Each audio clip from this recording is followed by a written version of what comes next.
Olá, seja bem-vindo a esse nosso primeiro vídeo sobre a história da quiropraxia. Eu dividi o cronograma em diferentes módulos. Esse é o primeiro vídeo do módulo 2 a respeito da vida do D.D. Palmer. O módulo 1 provavelmente eu não vou postar, é a respeito de como construir o saber histórico, o que usar, diferença de cultura, a importância de saber história. Provavelmente não posto, então eu coloquei um slide nessa próxima série de slides só para contextualizar um pouquinho a gente e falar da importância que é essa vertente, essa linha do saber. Bom, o que é história e para que estudar história? A princípio, de forma muito simplista, a história é uma investigação do passado para que a gente possa compreender o presente. É uma busca de saber o que de fato aconteceu, quais foram os acontecimentos que nos trouxeram até onde a gente está. Mas até mais importante do que isso, a história traz narrativas, traz discursos a respeito de como foi a nossa trajetória, e esses discursos, eles condicionam o nosso comportamento e o nosso pensamento hoje. Não é uma coisa só teórica como possa parecer. Eu vou dar um exemplo grosseiro, mas imagina que ocorre uma grande guerra. Se a versão da história da guerra é contada por um lado ou por outro lado, vai ser uma versão completamente diferente. Sempre vai ter um viés pessoal, sempre vai ter um conflito de interesse, algumas informações se perdem, a memória é uma coisa muito questionável, então é um desafio buscar conhecer esse passado, mesmo quando é um passado próximo como da quiropraxia.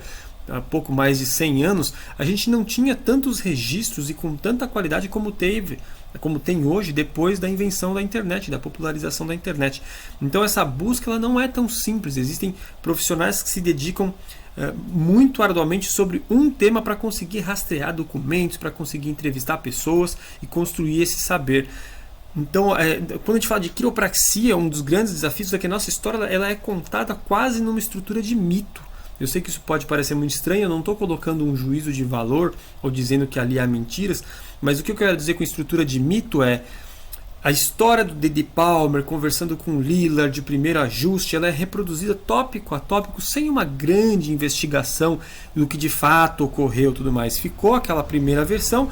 Nas aulas de história, nas universidades, nas palestras sobre história se reproduz aquilo e poucos pensadores foram desenvolver um conhecimento mais denso a respeito disso, buscar uma verdade. E essa história é super complicada, esse mito da quiropraxia, né? Porque mesmo se você ouvir a exata mesma versão vinda de um straight, talvez ele exalte um pouco, tenha um certo orgulho e tudo mais, e isso condiciona a pessoa a aceitar aquela versão, a se orgulhar e querer viver mais daquilo. Mas quando essa versão vem por alguém que é mais cético, vem com um tom mais pejorativo e condiciona a pessoa a dar um descrédito, a não gostar daquilo. A nossa busca na história da quiropraxia é justamente desconstruir esses viés e buscar construir uma narrativa mais próxima do acontecimento mesmo, né? É um esforço, é um trabalho para compreender como as coisas aconteceram e como as coisas chegaram onde estão agora, sem esse viés tão místico, tão mítico e tão pessoal como esses lados possam querer fazer parecer, ok? Isso é muito mais abordado no módulo 1, só preciso dar essa breve introdução. Começamos aqui no nascimento de Daniel David Palmer, o fundador da quiropraxia. E já o nascimento dele, hoje em dia já está um pouco mais esclarecido, que é 7 de março de 1845, mas o próprio D.D. fez algumas confusões ali, em alguns locais você vai encontrar como 6 de março, ok? Como a gente não está falando de boatos e coisas assim, a gente está falando de documentação, os documentos comprovam que o nascimento do D.D. foi no dia 7 de março de 1845 e não no dia 6, como algumas outras fontes informavam. Ele é filho de Thomas Palmer, que nasceu em 1824, e Catherine McVeigh, que nasceu ali em 27. São dois descendentes de imigrantes, a família Palmer. A família da McVeigh é um pouco mais difícil de rastrear, porque infelizmente a documentação era sempre focada no homem, né? Mas a família do Palmer principalmente teve várias gerações que já moravam ali no Canadá. E, inclusive Thomas já é uma homenagem, se não me engano, ao avô ou bisavô dele. Eu trouxe aqui uma foto, deixa eu ligar uma ponteira para ficar um pouco mais fácil. Mas aqui nós temos o Thomas Palmer, o pai do D.D. Palmer. O D.D. aqui ao lado dele, é o filho mais velho, o primeiro filho do Thomas com a Catherine. Aqui ele está mais novo, bem mais novo do que a gente costuma ver nas fotos ou nas pinturas. E já tinha essa barbona que é bastante característica do D.D. Palmer. Esse é o segundo irmão, aliás, o primeiro irmão, segundo filho, que é o Thomas Jones Palmer. O Thomas ele leva o pai, o nome do pai, o nome da família, com esse acrescentar de Jones. Ele era muito unido, muito companheiro do D.D. Palmer, vocês vão conhecer um pouquinho mais a respeito dele. E esse é o Bartlett Palmer. Bartlett, que já é um nome familiar para quem está inteirado com a história da quiropraxia. O D.D. Palmer batizou o filho dele, né, como Bartlett Joshua Palmer, muito provavelmente em homenagem ao seu irmão. Aqui nós temos as moças da família, a Catherine McVeigh, que é a mãe do D.D. Palmer, esposa do Thomas Palmer. Essa daqui é a Catherine Palmer, é o nome da mãe, só muda um pouco a grafia, é escrito com C e não com K. E é a mais nova de todos os filhos, dos 6 filhos. Essa é a Hannah Elizabeth Palmer, a moça do meio, de idade do meio das moças. E a Lucinda Palmer, que é das mulheres, a irmã mais velha. Essa foi uma outra confusão que durante muito tempo perdurou, se ele teria nascido em Port Perry ou em Pickering, mas todos os documentos indicam que ele nasceu em Pickering, depois ele foi muito jovem para Port Perry. E algumas confusões foram acontecendo. A Palmer, numa busca de homenagear, acabou construindo um monumento para o D.D. Palmer em Port Perry, próximo da residência dele. Tem algumas confusões a respeito disso. Mas, de fato, o D.D. nasceu em Pickering. Eram províncias próximas de Toronto, no Canadá. O D.D. não dava muito detalhe disso, mas ficam em Ontário. E ambas as províncias, ambas as cidades, né? E elas tinham atividades econômicas razoavelmente semelhantes, envolvendo coisas de madeira, coisa que já era muito popular na época, mas Port Perry tinha um lago artificial, que era muito próximo do lago artificial, que é o Scugog, e então tinha uma atividade portuária, talvez se dá para dizer dessa forma, mais ativa. Mas de fato ele nasceu em Pickering, apesar das duas serem muito próximas e que hoje em dia essa trajetória ele é feito muito rápido de carro, na época a cavalo não era assim tão rápido. Eu trouxe aqui algumas imagens para contextualizar, para a gente entender qual que era o ambiente. Essa foto é de... Deixa eu desligar agora que ficou lento aqui o laser. Essa foto é de Pickering, de uma época muito próxima dessa infância do D.D. Palmer. Você pode ver carroça, essas cabanas, essas casas de madeira. Era um momento de desbravar mesmo essas cidades que já não eram uma grande capital, coisa assim, e num período onde o Canadá estava passando por intensas transformações. A gente fala um pouco disso num outro módulo dessa coisa de ambiente de época, né? Mas, por exemplo, um dos boatos a respeito do nascimento do D.D. Palmer é que ele teria nascido numa cabana dessas de madeira mais rústica, quase que de um lenhador ou de madeireiros e coisas do tipo. Isso, infelizmente, a gente não tem muita documentação, mas é um dos boatos a respeito da vida dele. Essa é uma outra foto de Pickering também, provavelmente muitas décadas depois da passagem do D.D. Palmer por lá, provavelmente por volta de 1890 para 1900 aqui, então a gente está falando já muitas décadas depois, mas dá para dar uma ideia, né, dessa questão ainda da persistência de charretes, de uma rua vazia e dessas casas com muito espaço, né, só para ambientizar um pouquinho mais a gente e saber como é que foi a vida do D.D. Por que essas informações são importantes? Dentre muitas coisas, entender o que formou, como foi a infância do D.D. Palmer, vai trazer para a gente uma noção muito maior de como era a personalidade e do que levou ele para as coisas que ele veio a fazer no futuro.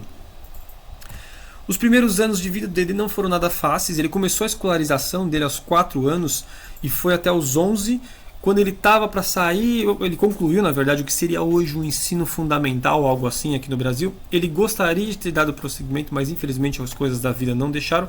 Mas mesmo esse período inicial da escolarização não foi uma coisa tão bonita e romântica. O pai do D.D. ele era muito severo. E para o D.D. poder estudar, ele tinha que trabalhar. Tinha que comprar as roupas, fazer o dinheiro para comprar os livros e o material para poder estudar. O Thomas colocou isso como um critério muito relevante. Parece que essa severidade, que além de ser muito comum na época, era uma coisa marcante na juventude do D.D. Palmer, porque o professor dele, um dos principais professores dele, talvez o que acompanhou por mais anos e escolarizou, também era extremamente severo com ele. E o que era uma coisa... O ensino nessa época não era muito formalizado, não existia uma grande estrutura que padronizasse o ensino. Então, mas essas coisas da severidade, do rigor, até da punição física, era muito comum, né? O Thomas Palmer ele exerceu várias atividades. As 3 principais atividades econômicas, os ofícios dele, envolve ter uma venda, né, um mercado, um grocery. Envolveu também ser um postmaster, é como se fosse um grande chefe organizador, um gerente do correio de receber e distribuir essas cartas. Essa representação que eu trouxe é de um carteiro da época, não é exatamente a atividade que o Thomas fazia, ele meio que gerenciava essa distribuição. e durante alguns anos ele fez isso, mas a principal atividade que o Thomas Palmer ficou conhecido foi como sapateiro. Foi um grande negócio por muito tempo para ele. Eu trouxe essas fotos, nenhum desses é o Thomas em si, mas são fotos de sapateiros da mesma época, de localidades próximas, para vocês terem uma ideia de como era o ofício na época, né? Muito provavelmente o Thomas Palmer trabalhava de uma forma bastante similar ao que tem nessas fotos. Aqui eu tenho uma outra foto, só para vocês terem uma ideia, um negócio um pouco maior nessa questão do sapateiro, né? Aqui são talvez um pouco mais negócios menores ou mais artesanais, mas essa era a estrutura financeira do Thomas. Eles se mudam de Pickering para Port Perry por volta de 1855, ao que tudo indica, né? Os documentos fiscais da chegada deles em Port Perry é de 55, mas em pouco tempo, em praticamente um ano, o negócio de sapateiro do Thomas Palmer vai à falência e o Thomas decide migrar para os Estados Unidos com a família. Essa migração era um processo muito comum nessa época e vinha crescendo cada vez mais. Por volta de 1820, o Canadá registrou pouquíssimas pessoas migrando para os Estados Unidos, cerca de 200 pessoas, um pouco mais. Mas nas décadas seguintes, esses números cresceram dramaticamente, chegando a 13 mil na década seguinte, 40, 30, 40 mil. Na época, nessa década que o Thomas Palmer migrou para os Estados Unidos, já eram dezenas de milhares, quase 60 mil migrações ali. Então era um movimento crescente, era comum os canadenses migrarem para os Estados Unidos, mas o interessante é que o Thomas ele decide ir com a McVeigh e com os filhos, mas ele deixa para trás o D.D. Palmer e o Thomas Jones Palmer. Os irmãos têm que sobreviver, literalmente. A família vai, não é bem um abandono. Eu sei que é muito estranho, mas as crianças nessa época costumavam ter que se virar sozinhos em muitos contextos, né? Então, por que eu digo que não é bem o abandono? Porque, ao que tudo indica, o Thomas Palmer continuou, por exemplo, pagando os impostos da residência onde o DD e o TJ ficaram no Canadá. Então, a gente não sabe exatamente como foi isso, a gente não tem essas informações, mas parece que foi algo talvez não tão absurdo e incomum quanto possa parecer hoje. Mas o fato é que o DD ele tinha uma personalidade muito expansiva, ele era muito conhecido, sociável, disse que ele era muito forte também fisicamente. Isso tudo são boatos e coisas, informações que se colheram de entrevistas de pessoas próximas, esse tipo de coisa, mas dizem que ele era muito estudioso, que ele sabia se dedicar por estudo de conta própria, ele gostava de aprender coisas novas.